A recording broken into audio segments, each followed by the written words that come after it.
नमस्कार किसान भाइयों, बात करेंगे हम यहाँ पर गेहूं की खेती की A to Z जानकारी।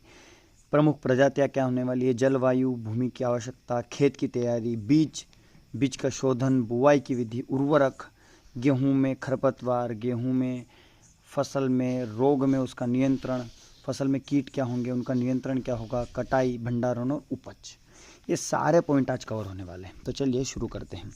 किसान भाइयों को पता है कि इस बार सोयाबीन की फसल पूरी तरह से हमारे यहाँ पर बिगड़ गई है, तो अब हमें करना क्या है, अब हमें गेहूं की खेती करना है। लेकिन पानी जो बीच में 5 अक्टूबर का आया था उससे और बहुत सारे लोगों की जो गेहूं की जो बुवाई है वो डिले हो गई, क्योंकि मध्य प्रदेश में ऐसे भी बहुत सारे ज़िले हैं जहाँ पर पानी की कमी है और वहाँ पर जल्दी बुआई हो जाती है, तो वो डिले हो गए हैं। वैसे तो बहुत सारे जगह ऐसे भी हैं कि बहुत देर से भी गेहूं की खेती करते हैं जिनके पास पानी की व्यवस्था है। तो चलिए बिना कुछ देरी करे शुरू करते हैं। दोनों के लिए लगभग एक ही वीडियो होने वाली है कि प्रमुख प्रजातियाँ क्या है। गेहूं की प्रजातियों का चुनाव वैसे तो आपके एरिया के हिसाब से करना चाहिए, लेकिन फिर भी मैं बात करूं तो जहां पर सिंचित मतलब कि जहां पर पानी कम है वहां पर मगहर के 8027, इंदिरा के 8 89 62, गोमती के 94 45 और मंदाकिनी के 92 51, ये जो हमारे यहाँ पर है ये ठीक है, अच्छा काम करती है, अच्छा उत्पादन देती है। और सिंचित की अगर बात करें तो इसमें आप कोई सी भी फसल लगा सकते हो। पानी जैसे कि हमारे यहाँ पर देवा के 5107, HP 1731, राजेश लक्ष्मी, नरेंद्र गेहूँ, उजियार, PW 443, और देर से और बुआई करने की बात करूँ तो त्रिवेणी के 8020, सोनाली HP 1633, HD 2643, गंगा और DBW 14, बहुत सारी ऐसे हमारे यहाँ पर जो उन्नत किस्में हैं उसका उपयोग आप कर सकते हैं। और ये सिंचित वाली जगह पे, क्योंकि इनको पानी की आवश्यकता ज़्यादा पड़ती है। PBW 16 हो गई, बहुत सारी है, तो इनका उपयोग आप कर सकते हो। और एक बात का विशेष ध्यान रखिए, चाहे कोई सी भी उन्नत किस्म ले, उनका बीज उपचार करना ना भूलें, क्योंकि अधिकतर जो समस्या होती है हमारे पास सड़न की और उत्पादन की, वो बीज के उपचार पर ही निर्भर करती है। जड़ का विकास जितना अच्छा होगा उतना उत्पादन ज़्यादा होगा, ये सभी किसान भाइयों को पता होना चाहिए। क्योंकि सोयाबीन का पैसा कहीं से तो इकट्ठा हमें करना है, कहीं से हमें नुकसान तो बनना है। उस तो ये हो गया हमारे यहाँ पर। उसके बाद जलवायु की आवश्यकता कैसी होगी, तो सभी को पता है कि 20 से 25 डिग्री सेल्सियस, यानी कि थोड़ा ठंडा मौसम, यानी कि गेहूं के लिए ठंडा मौसम हमेशा अच्छा रहता है, बढ़िया। 20-25 डिग्री सेल्सियस जो रहता है वो उपयुक्त माना जाता है। बाकी तो प्रकृति से कोई बड़ा नहीं है, कभी भी धूप आ सकती है, कभी भी पानी आ सकता है, अभी कोई भी निश्चित नहीं है। और बात करें हम यहाँ पर खेत की तैयारी की, तो एक बात का ज़रूर ध्यान रखें कि सोयाबीन की खेती के बाद सीधे से गेहूं लगाने के लिए ना दौड़ लगाए। 2 से 3 बार जुताई करके और खेत को समतल करके रोटर वेटर करके उसमें गोबर की 20 से 25 किलोग्राम यूरिया के साथ प्रति हेक्टेयर की दर से उसमें डालते जाए और जुताई करते जाए। उसके बाद सड़ा हुआ जो हमारा खाद है, मतलब जो गोबर का, वो डालने के बाद ही यहाँ पर गेहूं की जो हमें यहाँ पर बिजाई करनी है, यहाँ पर बोना है उनको, तो जाकर उत्पादन हमें यहाँ पर तगड़ा मिलने वाला है। नहीं तो फिर वही बात आएगी, वही सोयाबीन का जो हमारा यहाँ पर पीला मोजेक था वो उसका वायरस इसके ऊपर आएगा, बहुत सारी चीज़ें हो जाती है ना, ज़मीन ख़राब रहती है तो। और उसके बाद अगर धूप लग जाए तो बढ़िया रहता है। बीज की अगर बात करें तो जो गेहूं जो रहता है 100 किलोग्राम प्रति हेक्टर तथा मोटा दाना जो रहता है वो 125 किलोग्राम प्रति हेक्टर के साथ हमें यहाँ पर करना है, छिड़काव करवाना है। बुआई की विधि की अगर मैं बात करूँ तो गेहूं की बुआई वैसे पर्याप्त नमी पर करनी चाहिए, नहीं तो उपज में कमी हो जाती है। ये बात ज़रूर सोचें आप कि अगर नमी नहीं होगी तो जो हमारा सभी जो बीज है वो बाहर आने में, मतलब कि जो है सभी सक्षम नहीं हो पाएंगे, क्योंकि पानी जिन जिन को मिलेगा वही तो बाहर आ पाएंगे, नहीं तो मतलब क्या निकलेगा। बहुत सारे जो लोग रहते हैं हमारे पास, अधिकतर 15 से 25 नवंबर तक जो सिंचित दशा में हो, वो 3 पानी वाली जो प्रजापति वो 15 से 10 दिसंबर तक लगाई जाती है। दिसंबर तक भी लोग लगाते हैं, नवंबर तक भी लगाते हैं। और मेरे गांव की पर्सनल बताऊं तो बुआई हो चुकी है गेहूं की, क्योंकि हमारे पास पानी कम है और हमें यहाँ पर गेहूं को पानी अंत तक पिलाने की क्षमता नहीं है हमारे पास, तो हमने यहाँ पर बुआई कर दी है। और आगे जो जल्दी आने वाली जो फसल रहती है उन्हीं किस्मों का हमने यहाँ पर उपयोग करा है। अब ये तो आप समझ गए होंगे कि आपको कौन सी उन्नत किस्में चुनना है अकॉर्डिंग टू आपके पास कितना पानी है, कितनी आपकी खेती की क्षमता है और आपकी कितनी क्षमता है। अब आगे बढ़ता हूँ मैं उर्वरक की तरफ। उर्वरक की मैं बात करूँ किसान भाइयों कि मृदा परीक्षण के बाद ही हमें यहाँ पर उर्वरक का उपयोग करना चाहिए, लेकिन इतनी सब फैसिलिटी नहीं है और इतना पैसे बिगाड़ने का नहीं है। तो सीधी बात बताता हूँ कि भूमि में खरीफ की फसल, अच्छी फसल के लिए 150 kilogram nitrogen, 60 kilogram phosphorus, 40 kilogram potash प्रति हेक्टर की दर से हमें यहाँ पर देना है बुआई करने पर।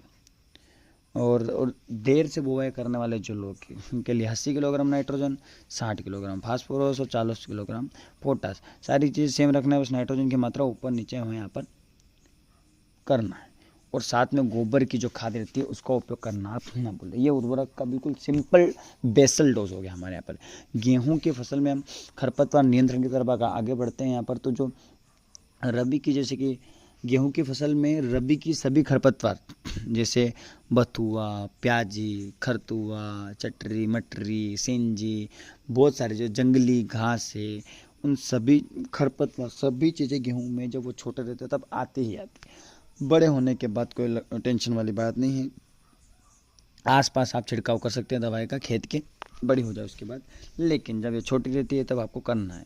तो आप रासायनिक खेत जो खरपतवार नियंत्रण की बात करें तो पेंडामेथिलिन 30 EC हो गया, जिसको आपको 3.3 लीटर की मात्रा से 1000 लीटर पानी में मिलाकर जो हमारा स्प्रे रहता है उससे आपको स्प्रे करना है। और 1-2 दिन तक मतलब कि आपको उसको लगातार ध्यान रखते हुए यहाँ पर हमें यहाँ पर करना ही है।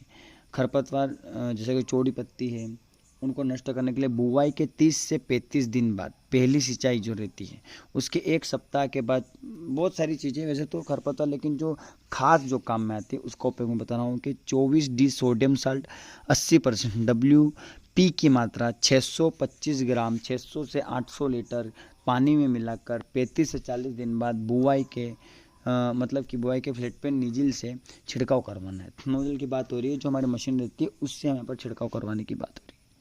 और उसके बाद जो चौड़ी और संकरी पत्ती जो दोनों खरपतवार रहती है उनको आप इस रसायन से भी कंट्रोल कर सकते हैं कि सल्फोसल्फ्यूरान 75% 32 ml प्रति हेक्टर। इसके साथ आप एक चीज़ जो और ध्यान रखें कि मेटा सल्फ्यूरन मिथाइल 5 ग्राम WG 40 ग्राम प्रति हेक्टर बुआई के 30-35 दिन बाद छिड़काव कर सकते हैं। तो जो हमारी खरपतवार जो रहती है वो इससे उगती ही नहीं और नष्ट हो जाएगी और बहुत अच्छा हमें पर उत्पादन देखने को मिलेगा। तो गेहूँ की फसल में क्या क्या रोग आ सकते हैं उसकी भी मैं बात कर लेता हूँ। खरपतवार का नियंत्रण मैंने आपको बताया था, वैसे इतना इंपॉर्टेंट तो है ही खरपतवार, लेकिन फिर भी हम कुछ हद तक उसको अवॉइड कर सकते, लेकिन जो रोग रहता है उसको नहीं कर सकते। जैसे कि खड़ी जो फसल रहती है उसमें बहुत सारे रोग लग जाते हैं, जैसे कि अल्टरनेरिया, गेरू या रतुआ, जैसे ब्लाइड हो गया जो सबसे मेन हमारा भारी नुकसान करने वाला है ब्लाइड।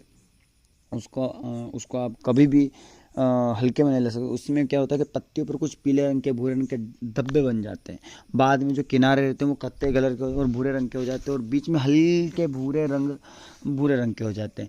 इसकी रोकथाम के लिए मेन चीज़ एक तो फंगल इन्फेक्शन जो रहता है वो भी बहुत फंगस का जो पाउडर रहता है बहुत अच्छा काम करता है। मेनकोजेब 2 किलोग्राम प्रति हेक्टर की दर से, या फिर आप प्रापिकोनाजोल 25% इसी को आधा लीटर मात्रा 1000 लीटर पानी में घोलकर छिड़काव कर देना है। इसमें गेरू जो रतुआ मुख्य रूप से लगता है उसके लिए है। और एक चीज़ आप कर सकते हैं कि मेनकोजेब 2 किलोग्राम या फिर जीनेब 25% इसी आधा लीटर जो रहती है वो 1000 लीटर पानी में डालकर आप इसका छिड़काव कर सकते हैं। अब गेहूँ की फसल में कीट और उसका नियंत्रण, इसकी बात का भी विशेष में ध्यान रखना है। तो गेहूं की फसल में शुरू में दीमक कीट हो सकते हैं, बहुत ज़्यादा नुकसान पहुंचाते हैं। तो आप दीमक प्रकोपित क्षेत्र में नीम की खली का उपयोग कर सकते हैं, नीम के तेल का उपयोग कर सकते हैं। और इन सभी कीटनाशक जो कीट हैं इनको अगर आप कीटनाशी से हटाना चाहते हैं रसायन से तो क्यूनाल्फास 25% इसी सदाबहार इसका उपयोग आप कीजिए, या फिर साइपरमेथ्रिन करिए 750 ml मिलीलीटर 700 से 800 लीटर पानी में डालने के बाद प्रति हेक्टर की तरह से छिड़काव करवा दीजिए तो आपको बहुत अच्छा रिजल्ट यहाँ पर देखने को मिलेगा। अब ये तो हो गया हमारे यहाँ पर गेहूं में कीट का नियंत्रण, रोग का नियंत्रण, खरपतवार का नियंत्रण और उर्वरक का उपयोग, और साथ ही कब बुआई करनी है, सब कुछ। अब आते हैं इसकी कटाई की बारी।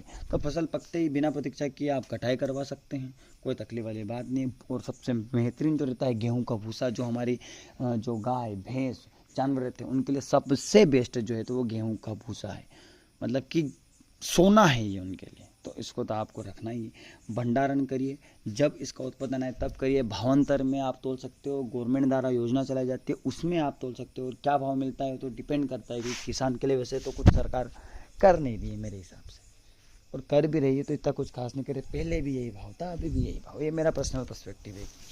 तो कब भाव आता है उसके ऊपर डिपेंड करता है कि आपको कब बेचना है। तो आज की वीडियो में इतना ही था गेहूं की जानकारी में। मिलते हैं अगली वीडियो में। गेहूं में कौन से कीट ने अटैक करा, कैसे फसल लगाई, बहुत सारी जानकारी। जय जवान जय किसान।